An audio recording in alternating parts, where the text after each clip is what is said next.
unpredictability. The milkman, the paperboy, the evening TV. Everywhere you look, everywhere you go, there's a hand to hold on to. Everywhere you look, everywhere you face, there's a face, somebody who needs love. Everywhere you look, yeah, you're lost out there and you're all alone. A light is waiting to carry you home. Like a motherfucking pro. Are you ready, Sam? Hey guys, welcome back to our podcast, Unfiltered, where we talk about controversial topics. Today's episode is going to be on stereotypes and cultural appropriation. Bruh. Heritage! Hey guys, welcome back to our podcast. Hey guys, welcome back to our podcast, Unfiltered, where we talk about it all. Hey,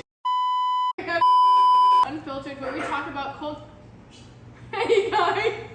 No, like actually. Hey guys, welcome back to our podcast, Unfiltered, where we talk about controversial topics. Today we're going to be talking about cultural heritage and Stereotypes. okay. So first question we're going to ask is, where do you go? How do you feel about stereotypes? There you go, folks. It took longer than So now going into the topic, we're going to ask each other like the personal experiences you've had. So Corey, What kind of personal experiences have you had? with stereotype or cultural about your cultural heritage. I get called big. It's unfair. Sophia, where are you from? I was born here, but my mom is Colombian and my dad is Cuban. I would say that it's not fun to be called Sick? words, but I mean, They agree, man. yeah, but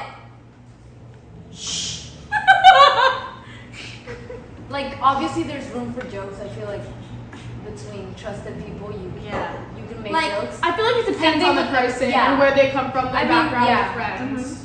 like it's like the same exact thing as like I'm chilling with you and we're hanging out, and then me and you are like, oh, like spit, like you know. Yeah. But like when it comes as like a controversial, like somebody, you're walking in the hallway helping somebody try to find their classroom like 2 months out of their country, like that's a whole different story being called like a beaner or go back to your country, like that's so Yeah, that's so And if that's you so couldn't different. like sympathize with the situation itself, you really shouldn't be vocalizing that kind of yeah. vulgarness. Especially because you don't know like the background, how hard the people's lives have been. And it can just like impact someone's arrival into this country. Like I feel like if you call someone like who's new here, who doesn't know this culture and stuff, and you start by calling them that, I feel like it does closes doors for them. Yeah. So Now, Corey, let me ask you a question. yeah. You have been called a spick quite frequently. Yeah. And I know we all joke around because we are all spicks. Yes, we all But are Spanish, since so you this is why are- we're saying it. Since you are from, are you okay with me saying this? Yeah. Since you are not from America, how does that make you feel when people you don't know call you that? It definitely doesn't feel great, especially when someone that you don't know like has no room calling you that. Like, you know, I don't go around calling People whitewashed. And, or like crackers and stuff. Like, Yeah. The thing about it is that I was born here, but my parents weren't, and my mom came here when she was super young. So when she was like in second grade, she was like only speaking Spanish, and like all these kids would just like bully her.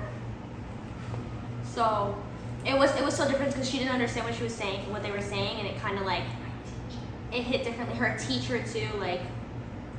It was so different. It's the same now and the same back then. Like it hasn't changed, and it kind of like affected her when it came to learning English because they like kind of pushed her harder to learn English because she wasn't like American. Like I'm not from here, but I feel like I have adapted to this culture because I came here really young, and people calling me like whitewash and stuff. Like I don't appreciate that. Because I do speak Spanish and I do try to stay connected to my roots, so it is kind of offensive that instead of a spick, they call me whitewashed. Yeah. Stuff like that. 'Cause I it's feel like that's worse. It's And worse. like, It as is. someone that is also Spanish and I don't speak a lick of Spanish, people will be like, "Oh, so you're just faking it? You just want to Yeah. fit in."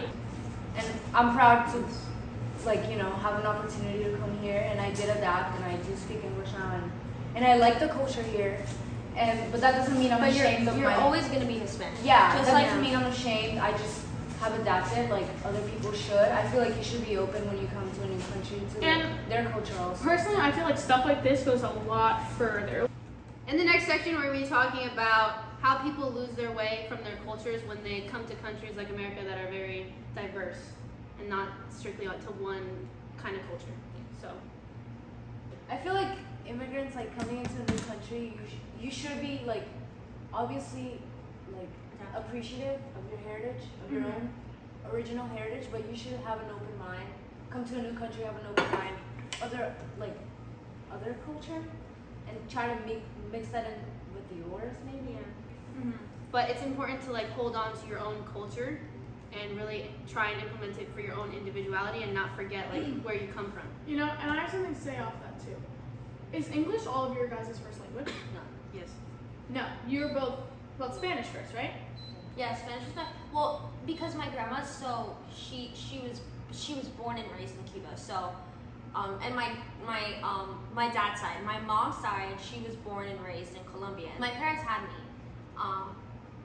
Both my grandparents like both spoke Spanish. So, like they barely understood English, and so my first language was Spanish, and that was kind of like bringing me into my culture and learning how to like speak correctly. And when you learn how to speak Spanish, I feel like you also learn how to like respect. I feel like respect is like a very big thing. Like Oh, it's like yeah. Like, a lot I of learned Hispanic that. cultures are their manners are like a top priority for them. it's like I get that because like I'm not saying this in any way to be like rude or anything, but from what I have experienced with my friends that are mostly Caucasian, their parents let them yell at them, and that is because sometimes their parents come from like having no manners and like not seeing that it's more about not being rude but about respect.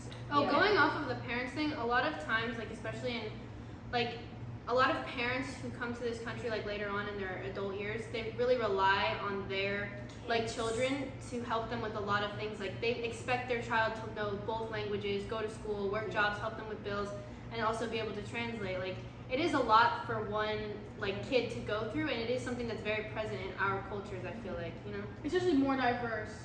Somehow we forgot to say thank you. Corey's not here, but she thanks you for watching. Thanks for watching our Thanks for video. listening to Cultural Heritage and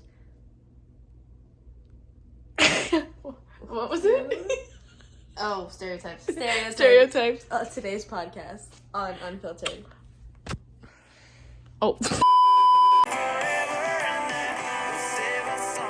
oh, what were we talking Let me about? ask you a question. Are you fed up? Me too. Do you F with racism? Culture? Because I came here really young, and people calling me like. I told you. I'm leaving that in. No, it's not that. It's like in the